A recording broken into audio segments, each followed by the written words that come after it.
This is LBC. Call Clegg. Deputy Prime Minister Nick Clegg takes your calls with Nick Ferrari at breakfast.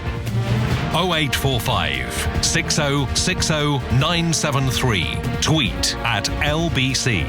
Text 84850. Leading Britain's conversation. This is Call Clegg on LBC. It's 9 o'clock on Thursday the 15th of May. Welcome to this award-winning Call Clegg show on the Nick Ferrari Breakfast Show, which was just this morning, I think, confirmed as London's #1 commercial radio breakfast show. So with a jump in listening figures and the clutch of awards from Monday night, Nick Ferrari, many congratulations to you and your team. I think you could describe it as a landslide. It would, that's what a politician would say. A politician would also thank their team, but Deputy Prime Minister, it's all down to me. This mob, it's like dragging a piano up a hill, yes. Working with You've won it despite your team. Is that it is single-handedly. Yes. It is single-handedly, Mr. Clegg. With a bit of help from my friends such as you and some fella called Boris something or other who comes in every now and again. Indeed. Anyway, listen, you can get your questions on air by calling on 0845 6060 973 or email at nickclegg@lbc.co.uk in the normal way, and of course you can watch on the website lbc.co.uk. So let's go to the first caller, Colin in Ruislip. Colin, hello. Good morning, Nick. Congratulations on your awards. Thank you. That's very kind. Nick, I'd like to ask you a question regarding this bedroom tax. Right. It seems to be a bane for many people. It seems that the government and local authorities have got it wrong. They've decided to put this tax on people who've got spare bedrooms, but they haven't really got enough stock to move them on to smaller properties. Now, what is happening to all this money that's going into the local coffers? Because I haven't heard anywhere, nationally or locally, of big new building plans that is as a result of this. Because I worked it out for what local authorities are getting in from this tax. Obviously, it's not enough to build new housing estate. And the other thing is, how much does it cost to implement this? Because the government have had a lot of inquiries that has cost more than it's actually saved. Yeah, right. So, Colin, just to explain in a nutshell what the issue is. The issue, as you know, is that if you are in a home which you're renting privately, in the private rented sector, you get through housing benefit the amount of money you need for the amount of space you need.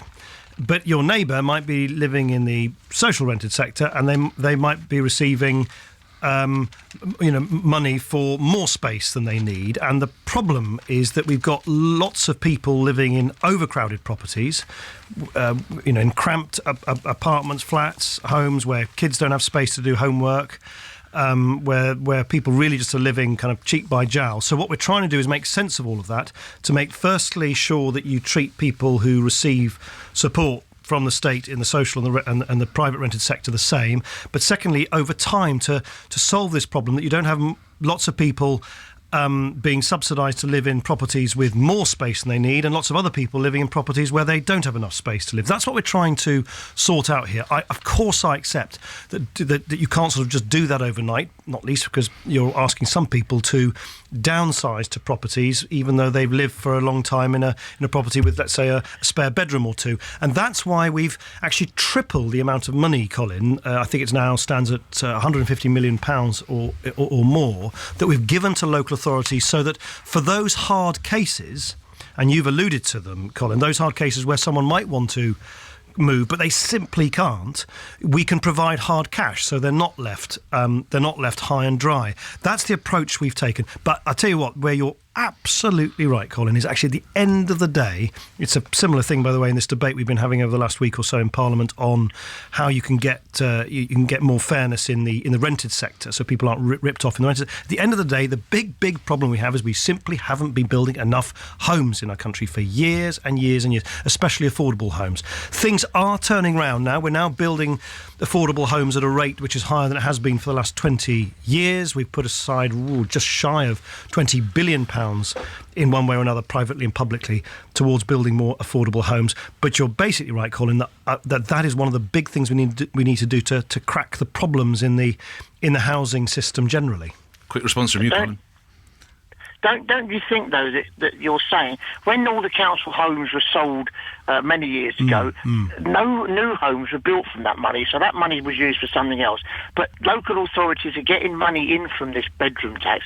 But where is it going? They must be earning interest on it. Well, because what you're dictating to is you're saying to people, you're living in this house now, and you can't have your children or grandchildren to stay unless you're paying a subsidy because you need another room for it. You're actually telling people how to actually run their lives and who they can and can't have staying. No, sorry, Colin. Let me be very clear. That no one is imposing a tax. It's a complete misleading sort of. I know that's the label that the Labour Party and the people have attached to it. All that we're saying is that people will not be subsidised, and otherwise, you as a taxpayer, Colin, and every other taxpayer listening to this programme, will not, through your taxes, provide a subsidy for an unused bedroom, say that's what's the change. So it's if you like, it's curtailing the subsidy that is going for properties which are bigger than are needed. So that's the change, and that of course is a change that has already been in place for a long time if you receive housing benefit in the private rented sector. So that's the change. It's not about extra money going to the local authorities.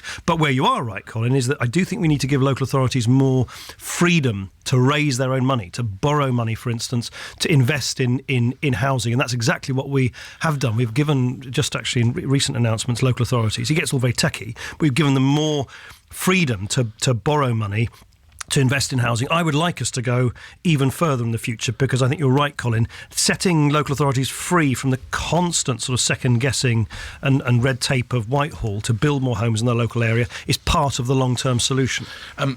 If you accept, though, it was reported this week, Mr. Clegg, that there was pressure from some Lib Dem activists concerning the bedroom tax, or spare room subsidies, it's actually called, in fairness. How much pressure have you come under? I don't recognise that. I mean, I think there's as Colin and I have just discussed, there is an issue, and my party has quite rightly highlighted this, as have I. There is an issue which I think we will have reflected in our manifesto about what you do for those families who might want to downsize and have got nowhere to go, and so on. And I do think we need to. So the solution we've come up with in government, I mean, actually, much at my personal insistence, is we've tripled the amount of money we're giving to councils to help them.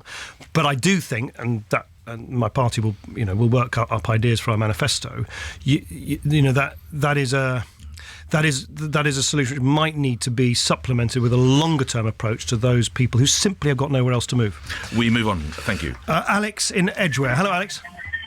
On a national platform, really quickly, I've got to say, that answer is what makes you lack credibility, because basically you and I both know that the bedroom taxes are cut. It's as simple as that. You took the money away that people were ordinarily getting for their council properties. And the difference was that you don't choose where you live if you're in social housing. The council give you it, or the housing association give you it. If you're a person who is not in social housing and you're on the private rented sector, you choose where to live. That's why the councils could say, we're not going to give you housing benefit for that place. This is a misrepresentation that's been floated around.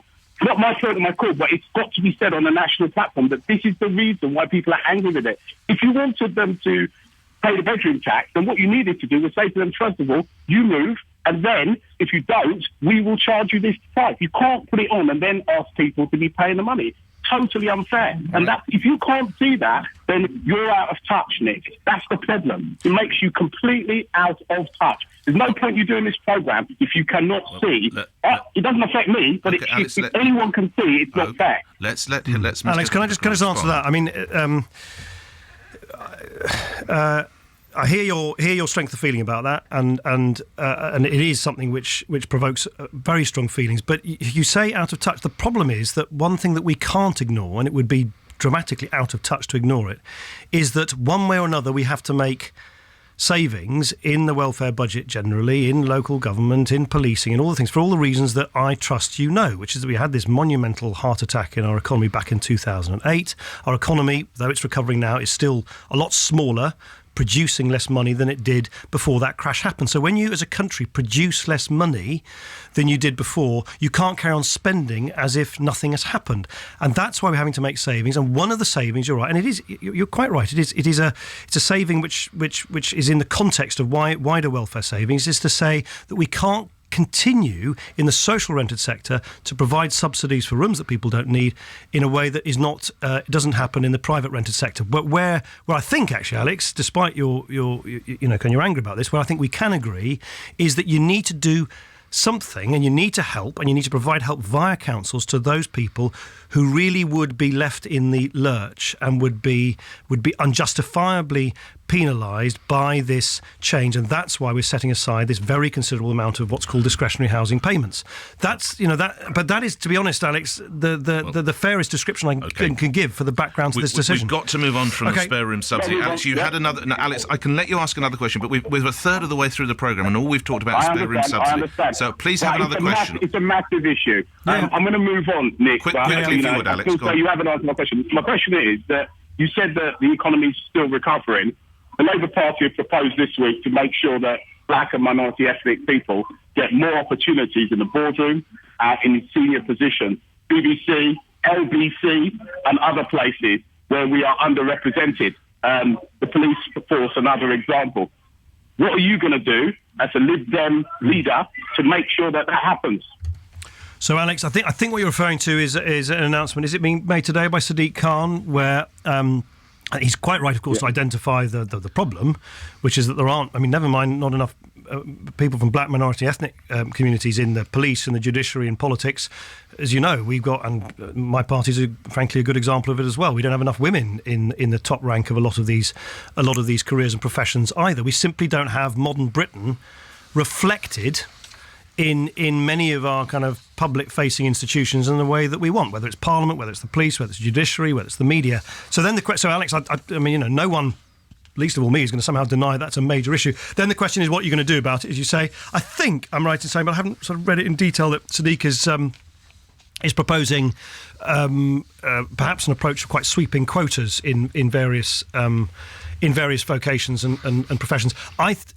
Quotas may or may not have their place. I, for instance, have come increasingly to the view that if we don't see a significant improvement of the number of women amongst our ranks of MPs after the next election, I will certainly then be of the view that we should bite the bullet and introduce, perhaps for a temporary period of time, some kind of gender-based shortlist. In effect, liberal, is it? No, that's the argument. It's not. No, well, actually, maybe it isn't. But I have to say to you, I think in that particular instance, in my party, if you must know, on that issue, I think we now need to do something more dramatic. Would you do the same for ethnic minority? Well, that's what I'm saying. But I think, Alex, do I believe that approach applies across all professions, from who's sitting in Nick Ferrari's chair in the LBC to who's in the Commissioner's office in the Met to who's in the Supreme Court? I think that's a pretty blunt tool, and I think it'd be very difficult to enforce.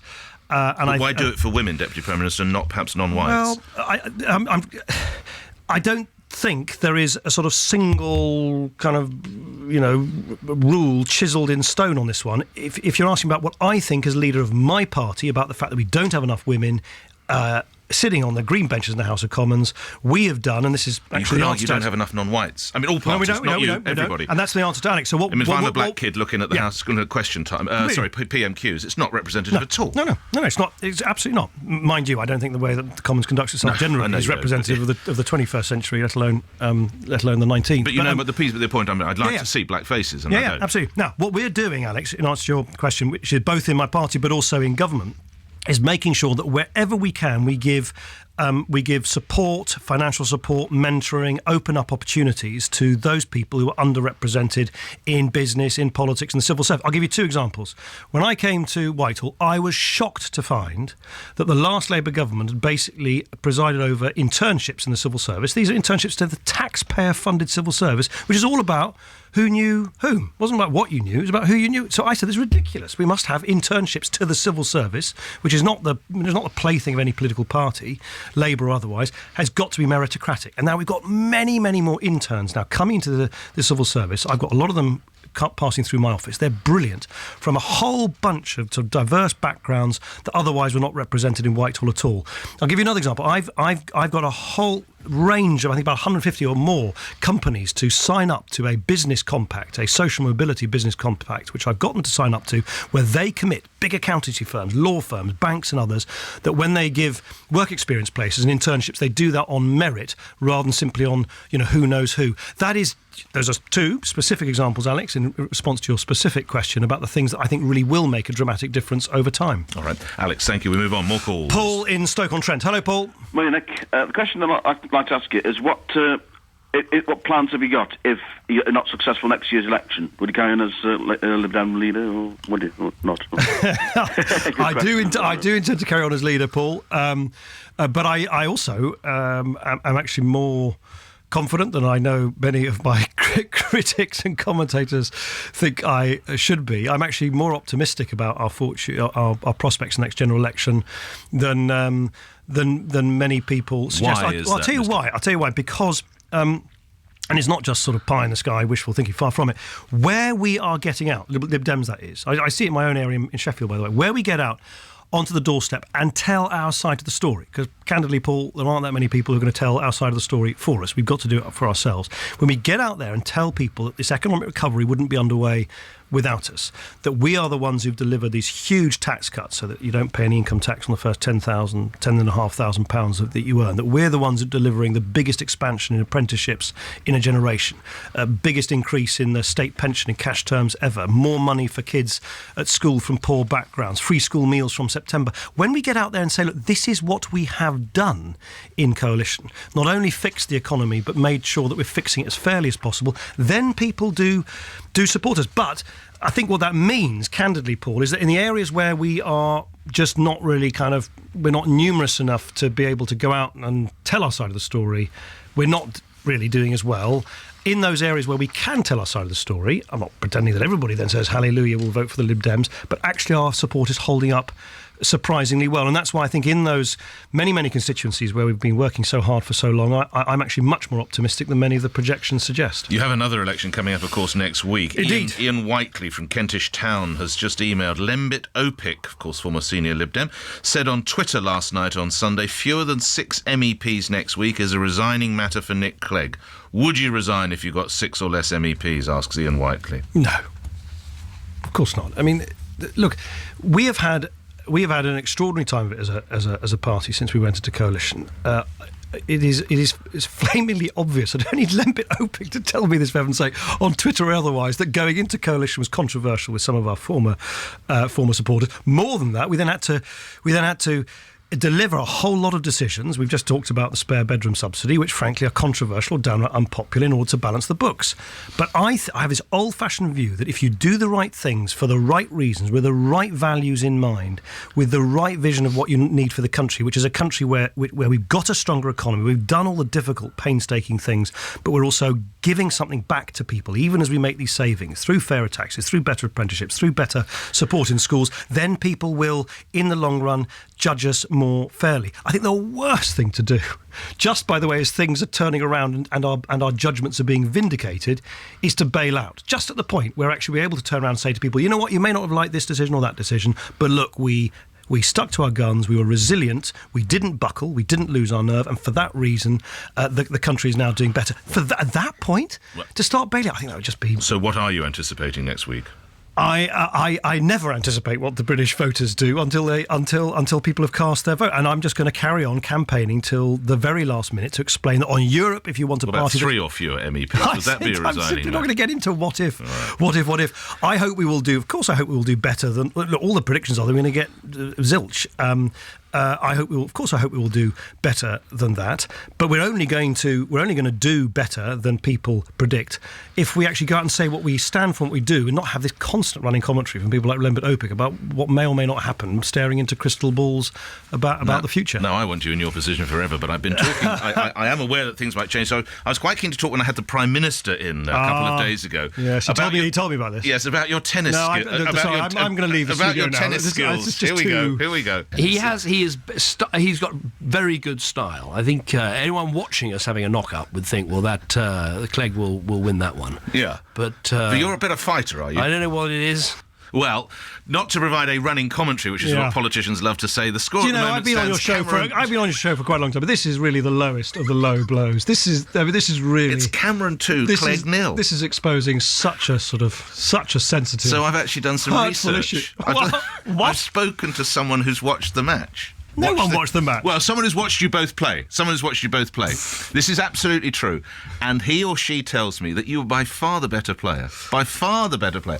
But you're This is almost, why it's so galling. Will you stop rubbing it in? When you come off the court, you're like James Bond. You've hardly broken into a sweat. You're rather insouciant. You still look as though you could grace. Yes, insouciant, no less. You could grace the cover of a magazine. Right. Meanwhile, the Prime Minister comes up looking as though he's close to a coronary. So is the reality of it that he chases down the lost causes and you rather gracefully just go for the winning shot all the time? I don't know. Look, this is just too painful. I can't. When's the next game? We haven't got one plan. We don't spend all our time playing tennis again. But no, I think, no, to be fair to David Cameron, I think he's been very gracious in perhaps acknowledging that my style is okay. But no, but he's a wily and consistent tennis player. I don't know whether you'll notice what I'm holding. This is a mug from Happier Days. Do you recognise it? There's a very youthful... Look, no, we've actually... Where's this from? It says Vote Lib Dem. Oh, very good. It's not there. Yeah. You've got no worries or cares. You look about 15 in there, don't you? Yes, well, maybe I was. Happy days. Yes, happy days. On we go. Helena in Harrow. Hello, Helena. Hello. Hello. My question is,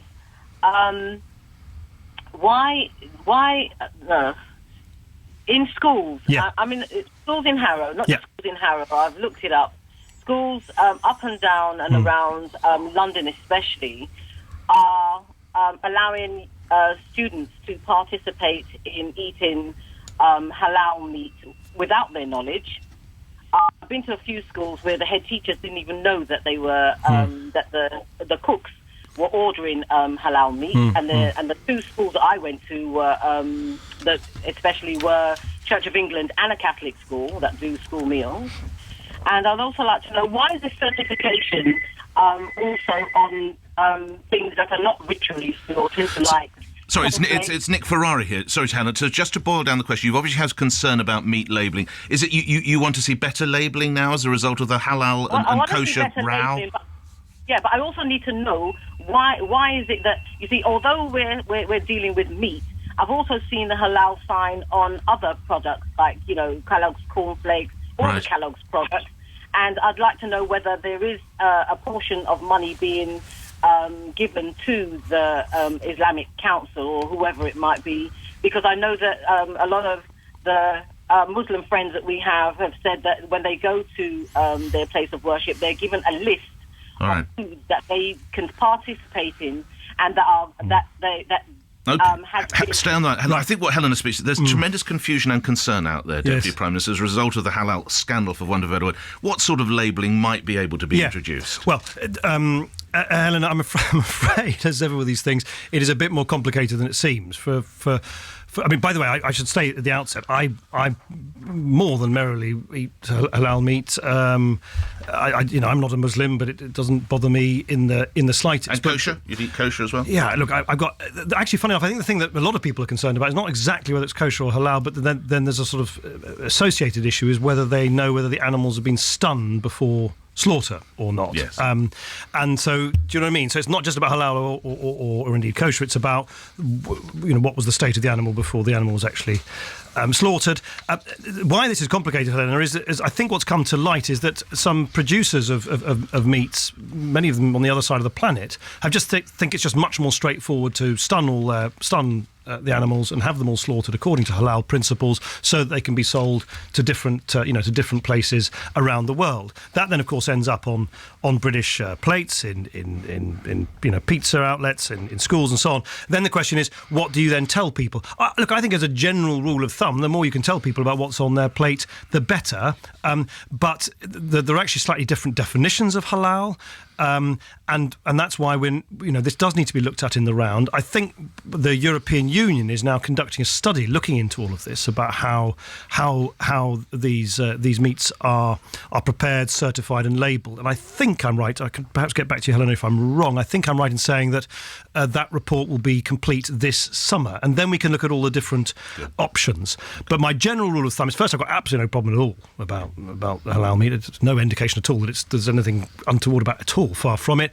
There is this issue about how much information you give to consumers. It's been looked at in this report, and then we'll look at the options. But they're not quite as straightforward as some people, I think, have suggested. Graham in Bushy emails Deputy Prime Minister, should the Premier League Chief Executive Richard Scudamore be given a straight red for the offensive and sexist remarks he made in his emails? That's, of course, what you get in a football match if you're sent off the pitch. To remind, do you need reminding? These are I know. I mean, they're just. I mean, I have to say, to these remarks, they're like sort of.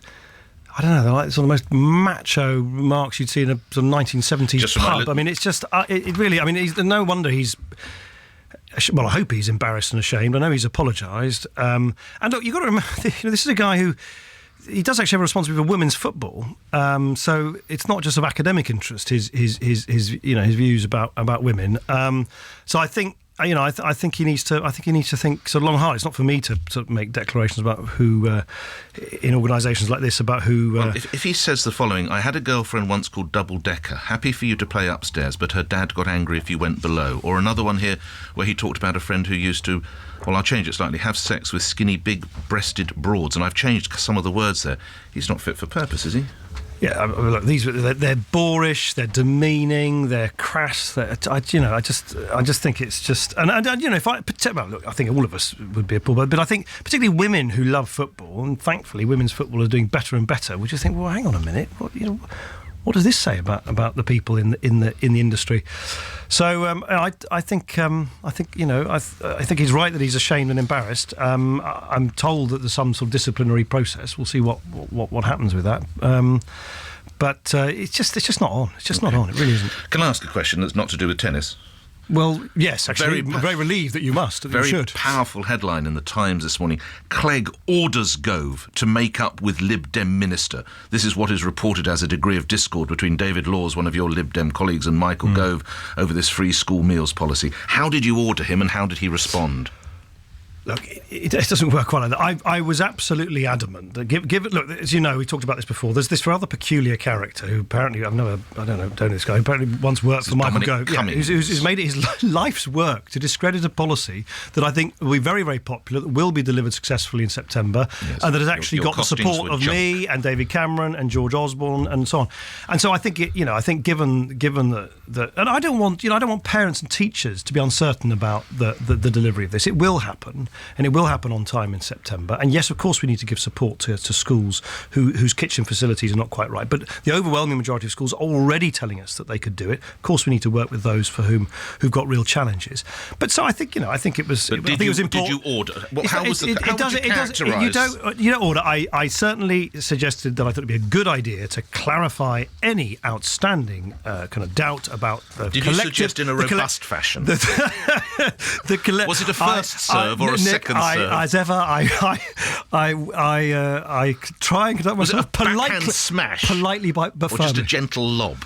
It was a great down the line forehand. I just think it was important that David Laws and Michael Gove, given there was all this sort of peripheral noise from these sort of backroom people, that they come out clearly and say, as the two senior people in the Department for Education, we agree on this, we're working together on this, and it's going to happen. All right, we move on to other calls. I think we've got Mark in Bromley. Hello, Mark. Yeah, hi, Nick. Hello. Hi, I just wondered if you could clear something up for me. I'll try. In the debates with Nigel Farage, you said only 7% of our laws are made in Brussels. But I'm reading something you wrote in The Guardian a while back where you said probably half of all new legislation now enacted in the UK begins in Brussels. The European Parliament has extensive powers to amend or strike down laws in almost every conceivable area of public life. Yeah. I just wondered... Sure. how those two fit together. Sure. Well, I think the 7% figure is the authoritative one, because that comes from a document produced by the House of Commons Library, and I can't think of a better sort of place to really find out which claim and counterclaim is right. But let's be very clear. What the note says, and this is where there was a bit of, frankly, toing and froing and confusion in the debate between myself and Nigel Farage. What the note says, and I was very clear about this in the debates, is that 7% of primary legislation flows from the European Union. Of course, that figure is higher. They estimate that it's about twice as high, about 14% of what are called statutory regulations. So those are not the kind of laws that we debate on the floor of the House of Commons, but they might be looked at and decided on in various committees in the House of Commons. They said, I think, around 14%. Generate from the European Union. But one thing that's absolutely clear is that there was nowhere near whatever it was, the 75% that Nigel Farage said. So I just think, I mean, we've seen, by the way, over the last 24 hours, another of his claims that there's going to be floods of Romanians and Bulgarians coming to the United Kingdom. What do the statistics show yesterday? Far from a flood. Actually, there's been a modest decrease compared to the number of Romanians and Bulgarians here coming here at the end of last year. Some would say it was a different quarter. Some would say with Christmas and New Year. Well, I'll tell you one thing for sure. It wasn't floods, and it wasn't the 29 million that his posters have suggested, when there aren't even 29 million people living in Romania and Bulgaria. So look, all I'm saying is, Mark, you and I can sort of claim and counterclaim, if you like. Have a look at the House of Commons note that I've referred to. That's the one which I think is about as authoritative as it can be, more authoritative than me or Nigel Farage. And they say primary legislation, 7%, more for statutory regulation. And then, of course, there will be other sort of standards and non-legislative instruments that no doubt will come from the EU, but nowhere near these ludicrous claims of 75% or so. If we're quick, we'll get one more in, Deputy Prime Minister. Jane in Oxted. Hello, Jane. Oh, hiya. What I wanted to inquire is whether voting might change. I mean, I've always been a Conservative voter, but I am quite pleased with the way the coalition has worked. Hooray! We found one. It's only taken 18 months. Stop it. You are not alone, Jane.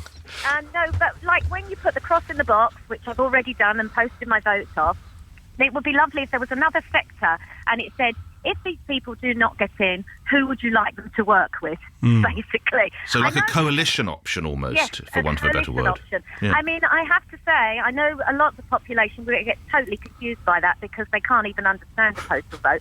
But I do feel it would be a good idea to be able to say, so it is meant to be democratic.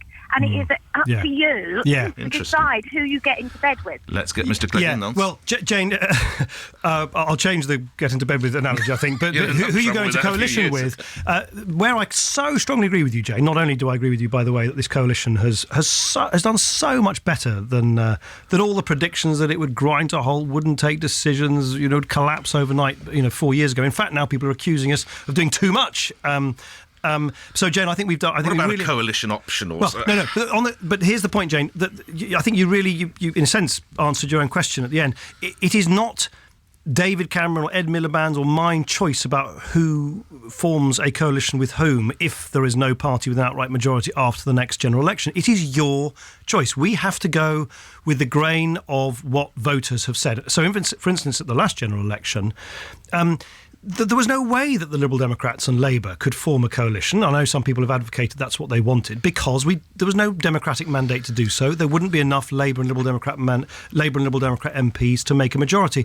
The Conservatives won more votes and more seats. They didn't win a majority. And I said very clearly, and I really believe this, that the party with the clearest democratic mandate, Jane, from you and other voters, has the first right to seek to assemble a coalition government, which is what David Cameron then did, and we then entered into coalition negotiations. And I think that democratic principle is crucial. Of course, I don't think you can do what you suggest, which is sort of I'm trying to work out how that would work, Jane, some complex sort of array of combinations which multiple you can put your tick to. I think the simplest thing is to say is, look, if no one wins an outright majority, then the party with who nonetheless clearly has got more sort of wind in its sails is the party that should have the first right. They may not succeed, but have the first right to try and then put a coalition government together. And as a part of that, you're hinting you would not stand in the way of Mr Cameron's plans for an in-out referendum on Britain's membership of the European Union in a new coalition after next year's general election, I'm reading. No, what I've said is that I've got my position on referendum, which, by the way, used to be the position of the Conservative Party until very recently, which was give people a guarantee in law that there's a referendum when the rules of the European Union next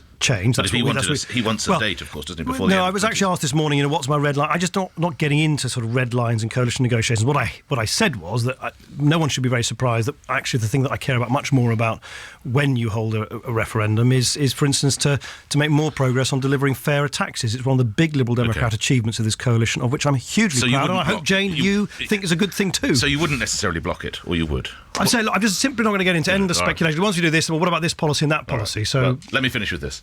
Big game Saturday. What's the score going to be? Who's going to win? Arsenal. Of course, Arsenal's going to win. Are they? It must happen. It's unimaginable. Your boys watching. Yes, indeed.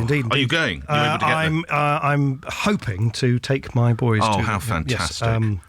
Yes. It's a few years since Arsenal have lifted any silverware, isn't it? It is. What is it? 7, 8, 9 years. Something like that. Score? It's quite a lot. 3-1. That's them done for. You've heard from David Cameron, Ed Balls and Nick Clegg so far this week. Tomorrow it's the turn of UKIP's Stephen Wolfe. He'll take calls on drive time from 4 p.m. Next week, because of the local and European elections, Call Clegg is on Wednesday, but at the usual time. All candidates, of course, are at lbc.co.uk. My thanks, Deputy Prime Minister Nick Clegg. Thank you for joining us here on Call Clegg on LBC, where news is next. Good morning, I'm Lisa Aziz. Nick Clegg's told LBC he would be against introducing sweeping quotas to make sure people from black and ethnic minority backgrounds get into top jobs. The Shadow Justice Secretary Sadiq Khan exclusively told us about the Labour proposal.